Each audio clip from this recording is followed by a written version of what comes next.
Madame la Présidente, chers collègues, dans le chapitre « Une gestion rigoureuse et volontariste de votre programme électoral pour la ville de Nantes », page 20, vous affirmez, Madame la Présidente, que ces actions, services et investissements seront menés sans augmenter les taux d'imposition ni la dette à Nantes.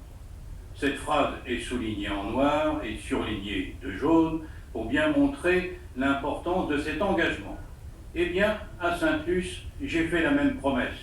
Les électeurs m'ont fait confiance.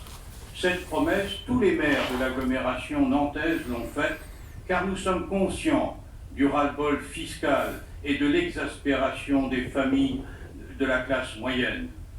Alors, si nous votons l'augmentation des taux d'imposition envisagée par la majorité métropolitaine pour 2016, ces lycéens m'accuseront à juste titre de ne pas avoir tenu mes promesses. Nantes Métropole veut augmenter le taux de la taxe foncière de presque 900%. Oui, je dis bien 900%. Bien sûr, la taxe d'enlèvement des ordures ménagères baissera à la demande, comme on vient de le dire, de la Chambre régionale des comptes. Et les taux de la taxe d'habitation progresseront de façon plus modeste. Vous me répondrez qu'il s'agit d'un alignement sur les autres agglomérations. Mais pour le contribuable de l'agglomération, le résultat sera très pénalisant. Je prends un exemple différent du vôtre. Le mien est multiplié par 3. Un couple de propriétaires lycéens vivant dans une maison de 110 mètres carrés, vous admettrez qu'il ne s'agit pas d'un manoir, devra payer 137 € supplémentaires, en sachant qu'à Sainte-Luce, 70% des foyers sont propriétaires. Des personnes qui travaillent dans l'agglomération, ces classes moyennes qui contribuent à l'économie locale, qui consomment dans nos commerces. Pour la plupart, ce sont des familles qui s'endettent pour acquérir une maison ou un appartement, et non de riches propriétaires qui sous-louent. Et cela, c'est le cas dans toutes nos communes. Bien sûr, vous argumenterez que Nantes Métropole n'a fait aucune promesse de stabilité des taux, et que seuls les maires se sont engagés dans ce...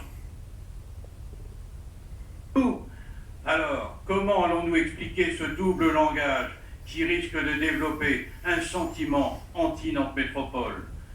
La semaine dernière, après la conférence des maires, j'ai donc fait le choix d'ouvrir publiquement le débat afin que ce choix essentiel ne passe pas inaperçu, qu'il ne reste pas une décision technique, mais un vrai choix politique, transparent et discuté.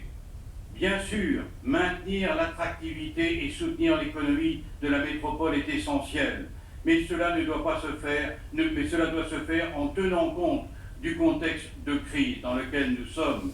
Le gouvernement a lancé un plan d'économie de 50 milliards d'euros, dont 11 milliards demandés aux collectivités.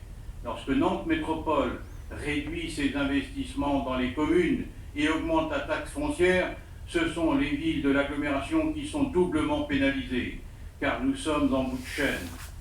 Je précise que Nantes compte 63% de locataires et uniquement 37% de propriétaires. Cette proportion inversée dans l'agglomération, il est injuste de pénaliser les petits propriétaires de nos communes.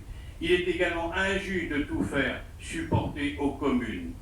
À Sainte-Luce, nous avons fait le choix de réduire drastiquement nos dépenses de fonctionnement et certains investissements, en réalisant 4 millions d'économies depuis l'an dernier. 4 millions d'euros d'économies depuis l'an dernier, je dis bien.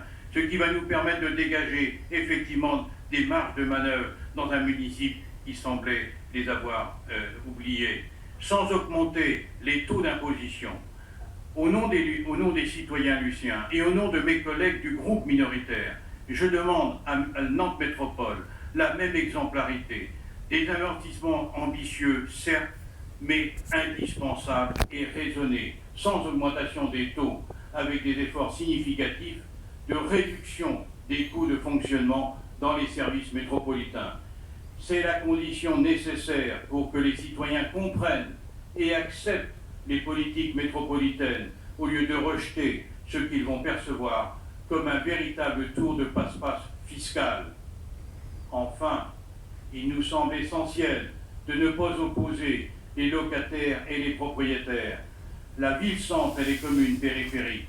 Cette décision fiscale est contraire à l'esprit de solidarité et de co-construction que vous prônez, Madame la Présidente, ce qui explique aujourd'hui mon intervention. Je vous remercie, Madame la Présidente, de votre attention et j'espère que notre appel sera entendu. Merci. Rodolphe Amaillon.